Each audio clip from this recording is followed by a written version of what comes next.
A história da minha vida é de muita simplicidade. Não é uma grande coisa repleta de vaidades. Porém, o mais importante é saber que a vida por si só já é grande coisa sim. Não precisa de estandartes e nem de ser cheia de alardes para ter repercussão, porque seja quem for a pessoa, família nobre ou não, é Deus mesmo quem escreve a história da sua vida sem lhe pedir permissão. Por isso que deixo aqui já de forma bem definida é que todo ser humano tem a história da sua vida. Sou brasileiro e sou nordestino e sou de uma criação, em que com a ordem dos pais não se deve brincar não. Aqui no lugar onde eu moro, a gente chama de bodega, onde se compra o pão, o arroz, o feijão e tudo mais que se precisa, porque todo ser humano tem a história da sua vida. Você vigia, sujeito, presta atenção no que eu te digo.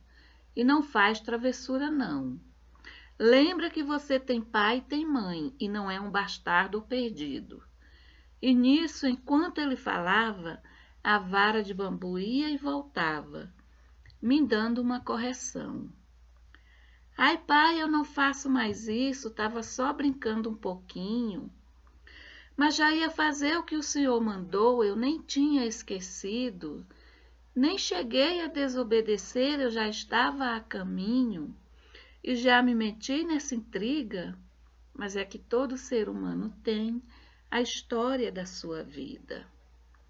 Quando minha mãe me esperava, fiquei sabendo que lá em casa houve uma certa confusão. É que a minha mãe e o meu pai resolveram discordar do nome que iam me dar. Minha mãe queria Francisco e o meu pai falou é José, que é o meu santo de devoção. E a minha mãe respondeu, que bonitinho tu é. E Francisco, o que tu acha? Não é nome de santo também não? E assim estava feita a birra, porque todo ser humano tem a história da sua vida. Acontece que eu ia nascer e um nome eu tinha que ter, pois até os bichos têm. Ainda mais eu que sou cristão, pois não ia só ser registrado, também ia ser batizado. Então meus pais iam ter que resolver e tomarem uma decisão. Então os dois finalmente chegaram a uma conclusão. Vai ser Francisco José.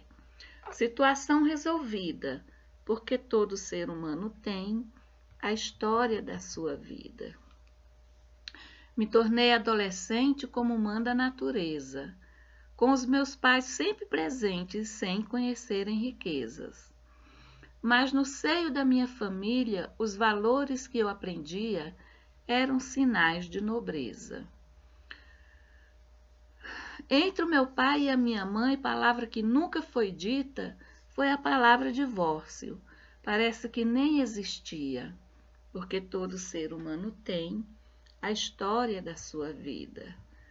Envelheceram juntinhos, como o diabo nem gosta, diferente do que se vê na presente modernidade, pois a palavra de Cristo que fala para a humanidade, que aquilo que Deus uniu o homem jamais separe, é como se fosse um insulto, uma grande barbaridade, coisa tão ultrapassada para a presente humanidade. Mas seja em que for o tempo, idade moderna ou antiga, é que todo ser humano tem a história da sua vida. A história é sempre a mesma, só muda de posição, porque só existem dois lados, o da perdição e o da salvação. E o homem tem o livre arbítrio para tomar a sua decisão. Pois aqui, neste vale de lágrimas, em meio a tantas feridas, é que todo ser humano tem a história da sua vida. Portanto, sou grato a Deus pela minha história tão simples, mas que encontra sentido na alma e no coração. Pois quando se olha hoje em dia para a pobre juventude, parecem desesperados, sem destino e sem atitude. a ponto de se envolverem com coisas do submundo e que só lhe causam feridas. Mas é que todo ser humano tem a história da sua vida. E tendo vivido a infância sob a ordem dos meus pais, nunca me envolvi com drogas e nem com obras de Satanás. Hoje sou um homem adulto, com vida bem definida e buscando o bem maior, que é Deus em minha vida. Como os meus pais me ensinaram, isso cura as feridas, porque no final das contas, a verdade sempre bendita é que todo ser humano tem a história da sua vida. Do poema, todo ser humano tem a história da sua vida.